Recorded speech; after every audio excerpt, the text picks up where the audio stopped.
midna gudoomiye aad iyo aad ayaa u mahadsan tahay.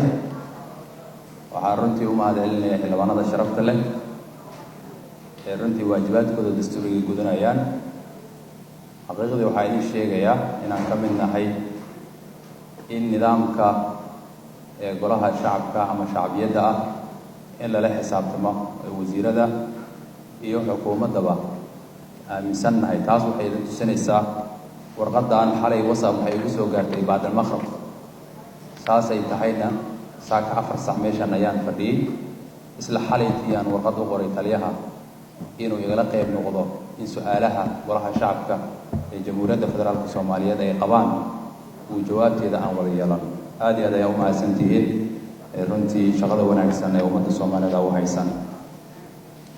mudane gudoomiye ku-xigeenka golaha shacabka ee Jamhuuriyadda Federaalka Soomaaliyeed mudane Cabdi Sheekh Ibraahim Muday waa mahadsan tahay. arrinta horta su'aasha dhalisay waxay tahay arrinta xildhibaanada ay ka tabanayaan in askartii la socotay iyaga waardeynayeen barbartoloonada laga soo galo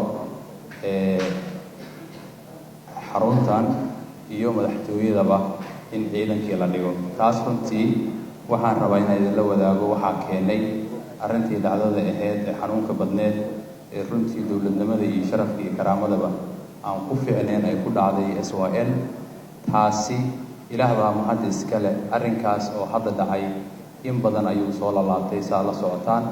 waxaa xaqiiqdii dhacdadii hadda tii ka horeysay meesha ku geeriyooday xildhibaanada sharafta leh ay askarta waardiyihiisa ama istaafyadu qaar ka mid ayaa meesha ku geeriyooday.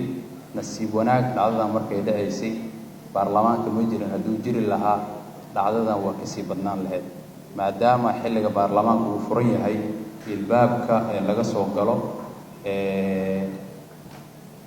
ay imaadaan ugu yaraan askar ka tiro badan 100 ama 200 gaaraysa oo istaafyada ah aan isgaranaynin, oo qaarna booliska ka socota, qaarna ay sheegnabasada ka socota, qaarna ay ka socdaan ciidanka xoogga dalka Soomaaliyeed. maadaama dhacdadaas dhacday waxaan ku guda jirnay in la baaro sababtii meeshaas arrintaas ugu dhacday. waxaa taliyaha oo ciidanka xoogga dalka Soomaaliyeed oo go'aanada qaar oo ciidanka inuu hogaamiyo oo talaskeeda nidaamkeeda inuu sameeyo iyo waajibaadkiisa tahay laguna wargeliyay ayaa wuxuu sameeyay in baaritaankaasi ay ku jiraan. waan ka xunnahay ujeedka sida loo bixiyay iyo sida u dhaceen labay kala yihiin.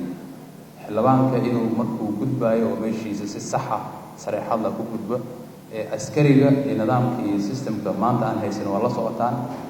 erey yar haddaad bixiso wax kale ku darsadaan waa ilaa tallaabo kale aad ka qaadin. tiina waan qaadnay. askartii markaas joontida joogtay tallaabaan ka qaadnay oo anshax ah inay la tacaalaan ee la shaqeeyaan runtii si wanaagsan ay markuu la tacaalaan. xaqiiqdii waxaa kaloo jirta in xal loo helo istaafyada horta albaabkaas istaaga. waxaan filayaa meesha xarunta aan joogno waa xarun kumeel gaar ah. istaafyadeeni annaga waan ku filneen, meesha aan geli jirnay waa nagu filneed, laakiin hadda waxaa moodaa in wadadii ay ciidanka ay nooban yihiin. waa in xal la helaa oo ah intee istaafyada la geena. wuxuu ula weliba problemku baakinkiga hataa jiro meel ay tagayaan inaan eelaamino go-aan isla qaadano from now on si xal looga helo ee dhiigoodana ku badbaado amnigiina.